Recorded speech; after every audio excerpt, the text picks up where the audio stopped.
ओशो ने विवेकानंद और कृष्णमूर्ति को कहा कि ये बहुत तार्किक इंटेलेक्चुअल फिलोसोफर्स थे और इन्होंने बस ये सिर्फ लोगों के मस्तिष्क तक ही जा पाए, उनके ब्रेन तक ही जा पाए।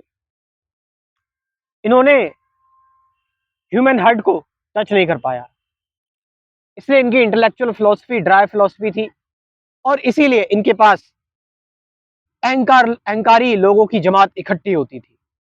खासकर कृष्णमूर्ति के बारे में ओशो ने कहा कि कृष्णमूर्ति के पास जितने भी लोग जाते हैं वो अपने आप को बड़ा ही इंटेलेक्चुअल समझते हैं, बहुत अहंकारी समझते हैं कि देखो कि हम कृष्णमूर्ति की फिलॉसफी को समझने चले गए, हम कृष्णमूर्ति को हम सुनने चले गए, देखो कितना बड़ा व्यक्ति है कृष्णमूर्ति।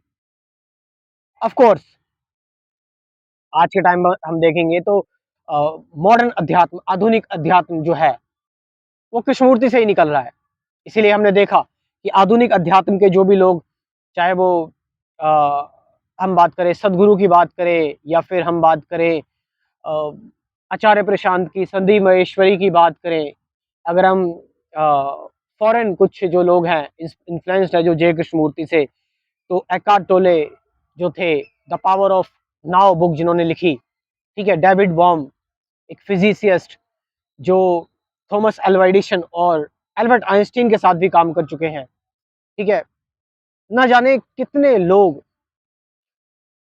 ब्रूस ली, है ना, मैं गिनवा नहीं पाऊंगा आपको, बहुत सारे नाम हैं। कृष्णमूर्ति ने दुनिया भर में लोगों को इन्फ्लुएंस किया और बहुत कम ही लोग उनकी फिलॉसफी को समझ पाए, ठीक है।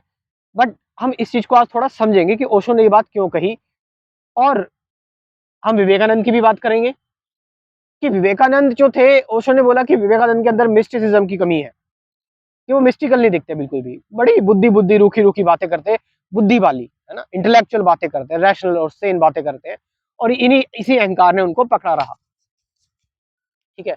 और ओशो ने अपनी तारीफ की, ओशो ने कहा कि मैं देखो सबसे डिफरेंट डिफरेंट बातें करता हूँ, सबसे अलग अलग बातें करता हूँ, अहंकारियों से अहंकारों वाली बातें करता हूँ, लेकिन मेरा रास्ता हमेशा यही रहता है कि मैं लोगों के हृदय में पहुंचना चाहता हूँ, उनके हार्ट में पहुंचना चाहता हूँ, ठीक है। आप कृष्णमूर्ति और विवेकानंद की फिलॉसफी में संगीत नहीं पाएंगे, आप उनकी फिलॉसफी में जॉय नहीं पाएंगे, गाना नाच नहीं पाएंगे आप उनकी फिलॉसफी में, ठीक है। अब देखो, ऑफ कोर्स कई तरह के लोग होते हैं, कुछ लोग जो होते हैं वो हम कहें कि बहुत ज़्यादा इंटेलेक्चुअल होते हैं, जिनको बहुत ज़्यादा कंफर्मेशन की ज़रूरत पड़ती है। मतलब आप ये कह सकते हैं कि कुछ लोग ऐसे होते हैं जो मतलब अंतिम उस तक पहुँचना चाहते हैं, बहुत डीपली पहुँचना चाहते हैं, आप समझ रहे हो? मेबी उनको बहुत धोखे मिल चुके हो, मेबी उनको जो है वो अब इतना भरोसा ना रहा हो, इसीलिए वो बहुत डीप तक जाना चाहते हैं, वो सच को बहुत ज़्यादा डीप तक खोजना चाहते हैं, ठीक है? और ठीक है, ओशो बोल रहे हैं कि ऑफ कोर्स स्टार्टिंग में अगर आप सुनोगे, अगर आप विवेकानंद को भी पढ़ोगे आप स्टार्टिंग में और कृष्णमूर्ति को, तो आपको बड़े ही इंटेलेक्चुअल लगेंगे, कहेंगे ये तो बड़े इंटेलेक्चुअल बातें कर रहे हैं, बड़ी रैशनल सेन बातें कर रहे हैं, ठीक है, ये तो बहुत हाई ग्रेड पीपल्स हैं। लेकिन नहीं, ऐसा नहीं है, ऐसा नहीं है। और मैं आपको एक चीज़ बता दूँ, ये बात ओशो ने एक बार खुद कन्फर्म की थी। इसलिए ओशो कहते भी हैं कि मैं कई बार, वो कह रहे हैं कि मैं अपनी बातों को खुद कंट्राडिक्ट कर देता हूँ, और ओशो खुद कह रहे हैं ये बात, क्योंकि मैं अपनी बात को कंट्राडिक्ट भी कर देता हूँ, और ओशो बोल रहे हैं कि मुझे इसलिए कृष्ण पसंद है कि उनका कोई प्रॉमिस नहीं है, उनका कोई वो नहीं है, ठीक है। विवेकानंद और कृष्णमूर्ति को अगर आप देखोगे, बोथ दीज पीपल, दोनों लोग, दोनों ही पीपल, दोनों ही स्पिरिचुअल गुरुज ने एक बात पर जो जोर दिया, जो आप कह सकते हैं कि आप इस चीज को कह सकते हैं कि अल्टीमेट है ये, वो जोर दिया कि मेडिटेशन, ध्यान, और ध्यान एक्चुअली अगर जो ध्यान की बात कर रहा है, जो मेडिटेशन की बात कर रहा है, तो मेडिटेशन ही तो लव है, मेडिटेशन ही तो प्रेम है। प्रेम का मतलब ये नहीं है कि जो आपको बहुत मीठी मीठी बातें कर रहा है, जो आपको गाने सुना रहा है, ठीक है, जो मिस्टिकल बातें कर रहा है। प्रेम का मतलब सिर्फ ये नहीं होता, क्योंकि आपने ऐसे लोगों को देखा है, और ओशो खुद मीरा से प्रभावित थे, कबीर से प्रभावित थे, ठीक है। ओशो खुद जो है वो बुद्ध से प्रभावित थे। मतलब अंत में आते आते ओशो के साथ जब कुछ घटनाएं हुई तो वो थोड़े से, आप कह सकते हैं कि उनके अंदर से स्वर निकलने लगा प्रेम का, गीत का। लेकिन प्रेम शब्दों की भाषा नहीं है, आप समझ लो। प्रेम, love is not all about कि आप सिर्फ कविताएं सुना रहे हैं, कहानियां सुना रहे हैं, ठीक है। Love is not that, love is a silence. प्रेम तो शांति है ना, साइलेंस है ना। और साइलेंस का मतलब, अब आप ये नहीं कह सकते कि एक व्यक्ति जो नाच रहा है, गा रहा है, ठीक है। रमन महर्षि थे, क्या रमन महर्षि प्रेम नहीं सिखाते थे? वो तो नहीं, तो उन्होंने तो कुछ बोला भी नहीं, वो तो कुछ बोलते भी नहीं थे, वो तो बिल्कुल शांति रहते थे। इट मीन्स जो रमन महर्षि शांति डायरेक्टली सिखा रहे हैं, वो शांति, अगर हम बात करें विवेकानंद की, अगर हम बात करें कृष्णमूर्ति की, तो ये दोनों लोग उस शांति को थोड़ा सा शब्दों तक लेकर जा रहे हैं पहले, उसके बाद एंड कर दे रहे हैं, उसके बाद खत्म कर दे रहे हैं। आप समझ रहे हैं? यू नो, आपने, मैं भी जिक्र नहीं करता, मैं भी अगर करना चाहूं तो विवेकानंद की लेगेसी बहुत बड़ी है, स्वामी विवेकानंद की। आप समझ रहे हो इस चीज को? Swami Vivekananda, you you can say कि वो हर एक चीज का अल्टीमेट सॉल्यूशन देके गए इतनी कम उम्र में। आप समझ रहे हो? इतने मिस्टिकल उनके गुरु थे, उसके उसके बावजूद भी उन्होंने अपना नेचर नहीं खोया। तो किसी किसी का ये नेचर होता है कि वो जब सत्य को बताते हैं तो जरूरी नहीं है नाच के बताएं, गाकर बताएं, झूम कर बताएं। कुछ लोगों के शब्दों में साइलेंस होती है। आप समझ रहे?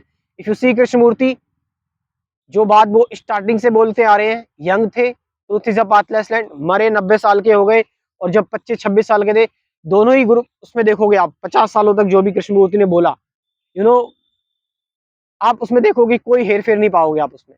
क्यों? क्योंकि जो वो बोल रहे हैं उससे बहुत प्रेम है उनको, बहुत प्यार है उनको। और वो स्टार्टिंग में लॉजिकल और रैशनल और सेन बातें कर रहे हैं, क्योंकि हम देख रहे हैं कि लोग बहुत जल्दी बातों में फंस जाते हैं, लोग मीठे शब्दों में फंस जाते हैं, लोग बहुत जल्दी कहानियों, किस्सों में फंस जाते हैं। आप समझ रहे हैं? इससे लोगों का एक्सप्लॉयटेशन भी होता है, इसलिए दोनों ही जने बड़े ही डीप में गए। विवेकानंद जो थे, वो बहुत सारी स्क्रिप्चर्स की बातें कर रहे हैं, है?